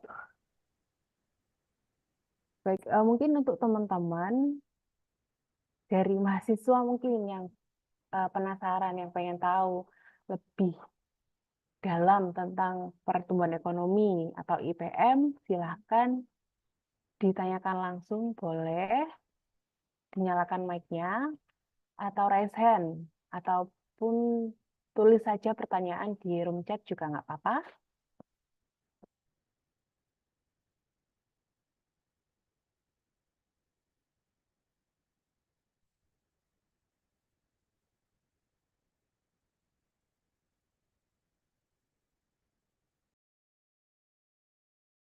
Gimana adik-adiknya, mungkin teman-teman mahasiswa ada yang ingin ditanyakan?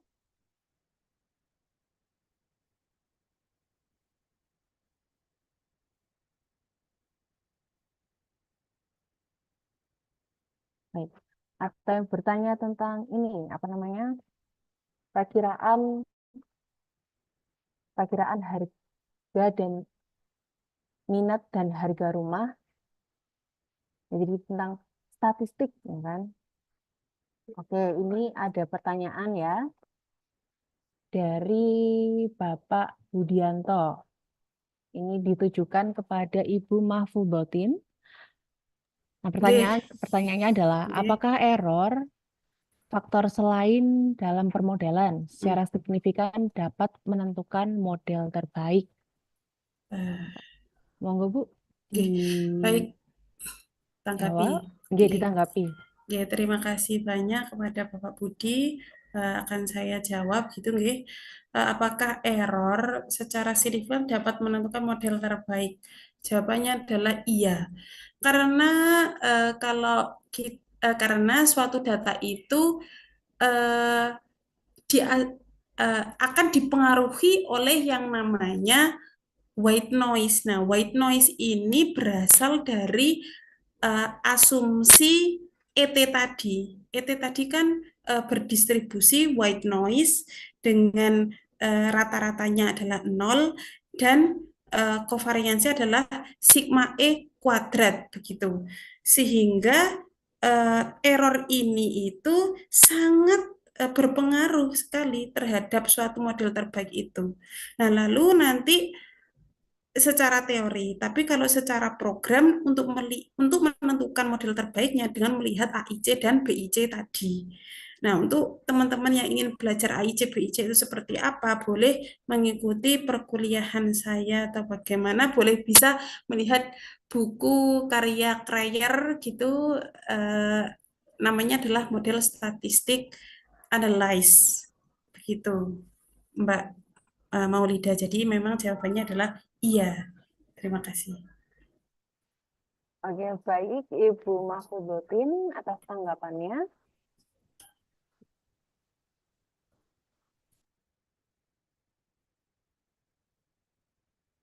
Baik.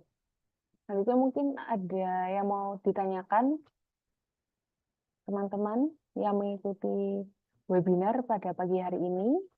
Monggo, masih kami tunggu. Lalu mungkin teman-teman yang baru gabung, entah itu lewat Zoom atau YouTube, silahkan mengisi daftar hadir di link yang kami bagikan di room chat untuk Zoom dan di live chat kalau gabung lewat YouTube. Okay?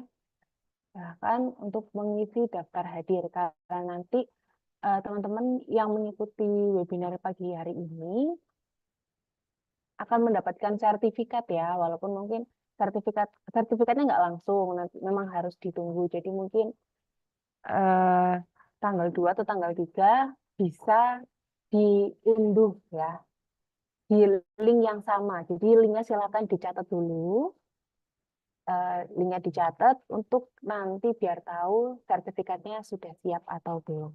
Akan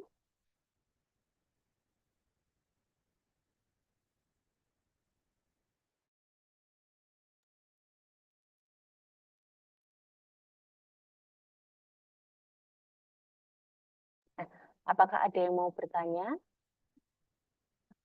Entah itu tentang pertumbuhan ekonomi, IPM, atau ini ya, perkiraan harga dan minat pembelian rumah.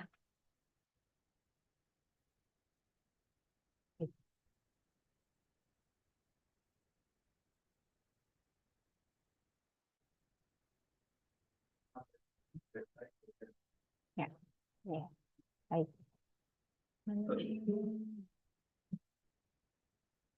Baik, karena tidak ada yang ingin ditanyakan, tidak ada yang mau bertanya, ingin bertanya. Tadi saya catat sedikit tentang pertumbuhan ekonomi yang disampaikan oleh Ibu Diaretnani. Ya, sedikit resume lah ya. Nanti resume juga akan dibagikan di link yang ada di room chat ya. Ini sedikit saja. Jadi tadi Ibu Diaretnani itu menyampaikan tentang PDRB yang dihitung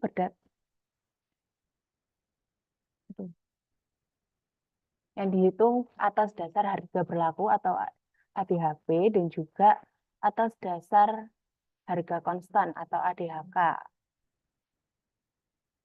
Nah, lalu bagaimana sih sebenarnya keadaan di Kota Kediri dari tahun 2019 hingga tahun 2023? ADHP PDRB Kota Kediri meningkat ya, walaupun di tahun 2020 sempat turun karena ada pandemi COVID. Lalu untuk struktur ekonomi di tahun 2023 ini dipengaruhi oleh industri pengolahan ya, hampir menyumbang 80% untuk Kota Kediri. Lalu yang kedua adalah perdagangan dan yang ketiga adalah informasi dan komunikasi. Lalu apabila industri pengolahan dihilangkan dulu untuk perhitungan PDRB, nah ternyata perdagangan besar dan eceran itu menyumbang paling banyak, yaitu sekitar 51,1%. Yang kedua adalah informasi dan komunikasi, dan yang ketiga adalah konstruksi.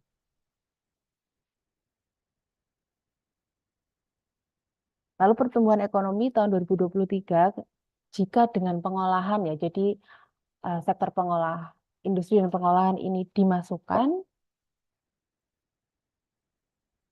pertumbuhan ekonomi dari tahun 2022 hingga tahun 2023 ini mengalami penurunan ya, dari 3,96 menjadi 1,92. Lalu gimana kalau tanpa industri pengolahan ya tetap mengalami penurunan dari 7,90 di tahun 2022 menjadi 6,43 di tahun 2023.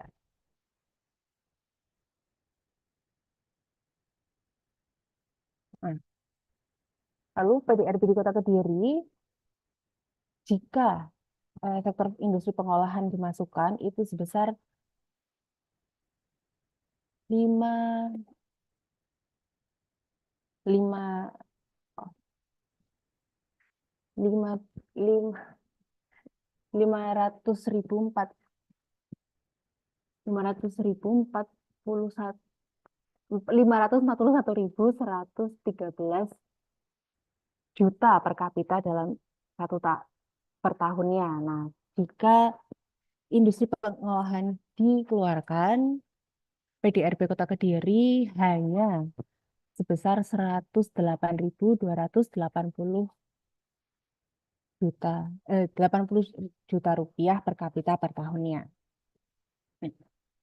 Selain itu, Ibu tadi tadi Ibu Diah Retnani menyampaikan tentang IPM ya, atau Indeks Pembangunan Manusia di Kota Kediri.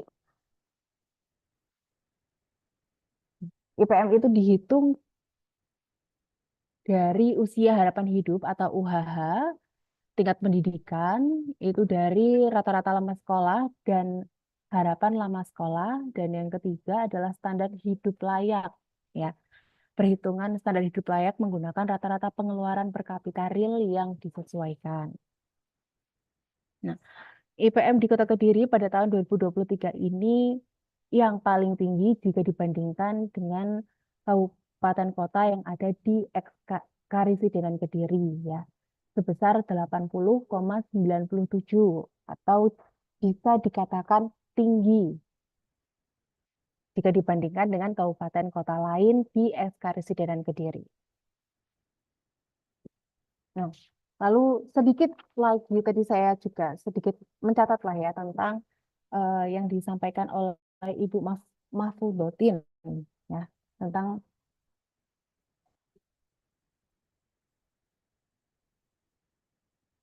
perakiraan harga rumah dengan model deret ya.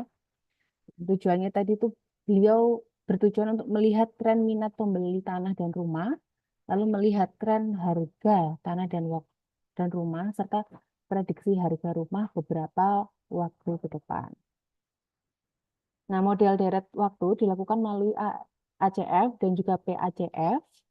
Nah, kalau ACF atau Auto Correlation Function itu menggambarkan korelasi antar pengamatan pada waktu ke T yang dipisahkan dengan lag ya. Lalu yang PACF atau Partial Auto Relation Function itu untuk menunjukkan besarnya korelasi parsial antar pengamatan pada waktu ke T dengan waktu sebelumnya.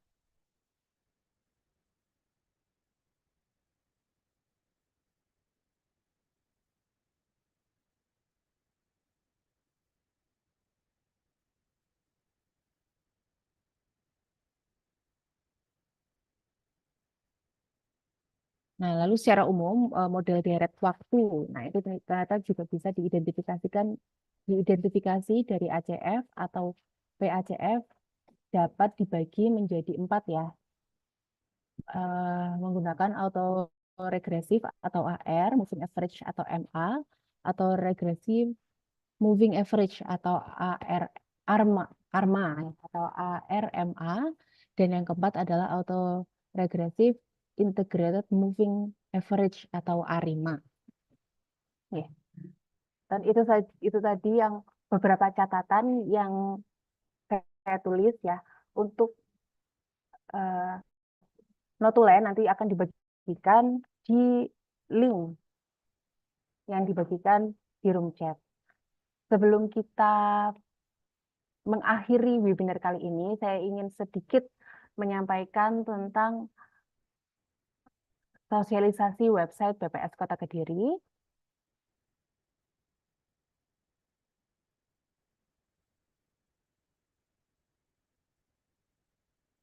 Sebentar.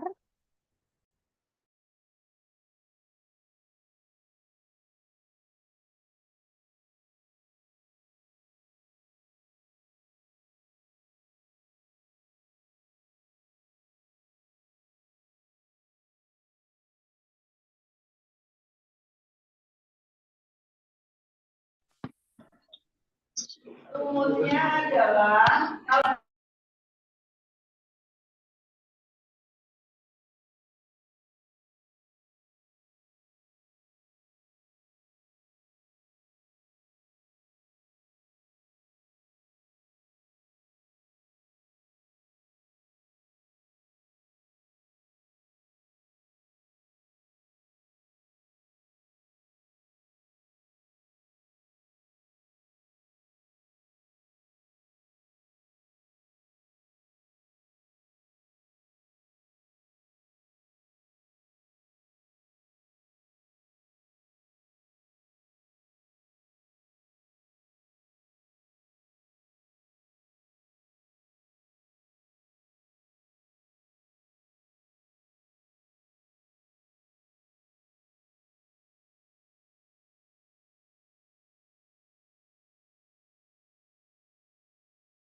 Baik, teman-teman, saya minta waktunya 5 menit lah, maksimal 5 menit ya. Saya mau mempromosikan website BPS Kota Kediri. Nah, mungkin teman-teman next Mbak, coba.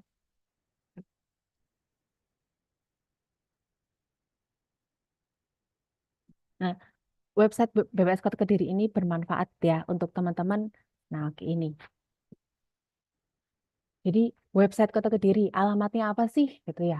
Alamatnya yang paling atas ini adalah kedirikota.bps.go.id. Nah, nanti teman-teman bisa akses lewat PC atau laptop dan juga lewat HP atau mobile. Nah, seperti ini tampilannya di website kita. Apa saja yang bisa diakses di website kita? Jadi yang pertama adalah ada tabel statistik. Next, Mbak.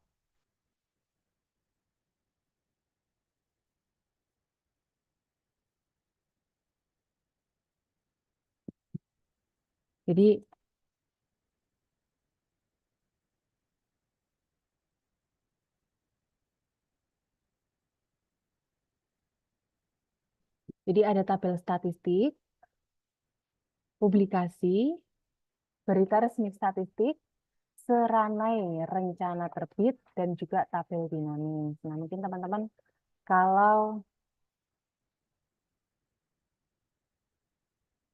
jadi teman-teman kalau mungkin apalagi teman-teman mahasiswa ya yang sekarang mau mengerjakan skripsi atau mau mengerjakan skripsi mencari data, itu bisa mengunjungi website kami, mengunjungi website BPS Kota Kediri, yaitu di kedirikota.bps.go.id. Yang pertama ini kita ada tabel statistik. Biasanya kalau ada yang bertanya tentang jumlah penduduk di Kota Kediri tahun 2022-2023, itu ada di tabel yang paling atas. Lalu yang kedua yaitu publikasi. Publikasi ini kami merilis beberapa publikasi setiap tahunnya.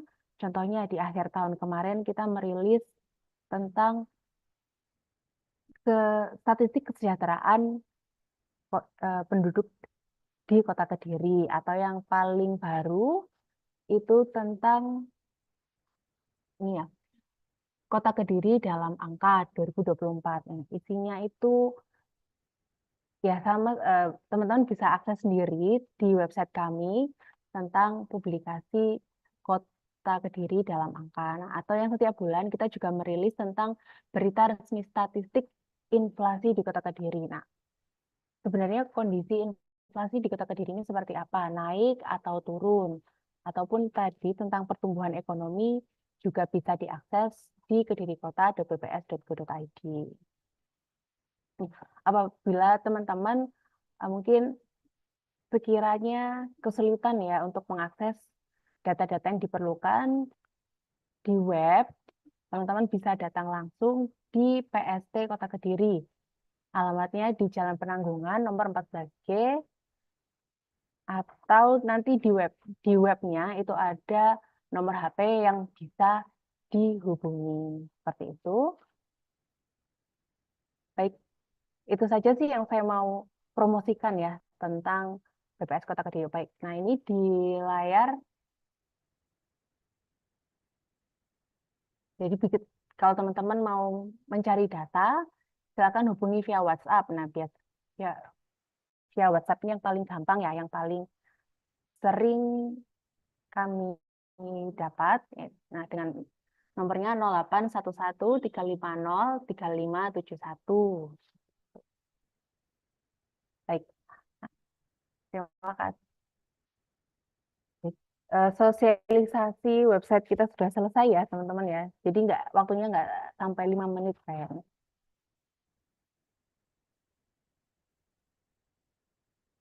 Nah, selanjutnya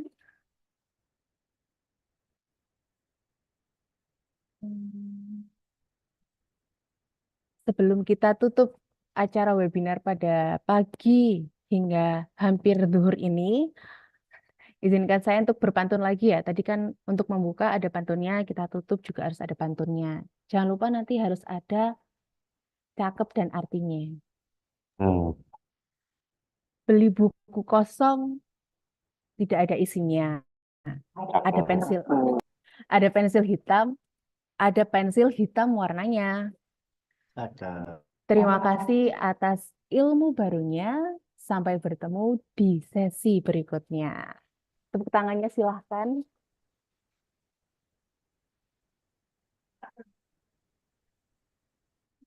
Demikian webinar BPS Kota Kediri bersama IAIN Kediri. Semoga ilmu yang disampaikan kali ini bermanfaat bagi kita semua. Dan nantikan webinar BPS Kota Kediri selanjutnya. Saya Maulida Nurul Dewi undur diri. Selamat pagi. Wassalamualaikum warahmatullahi wabarakatuh.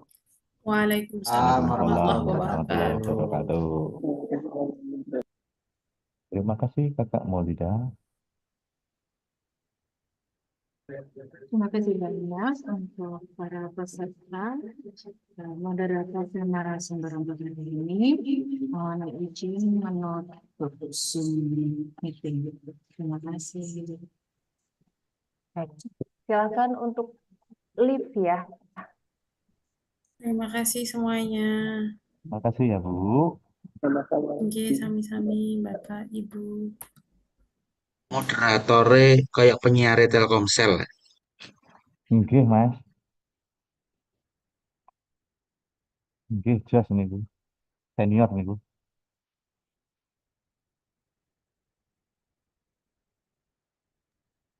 Izin live nggih.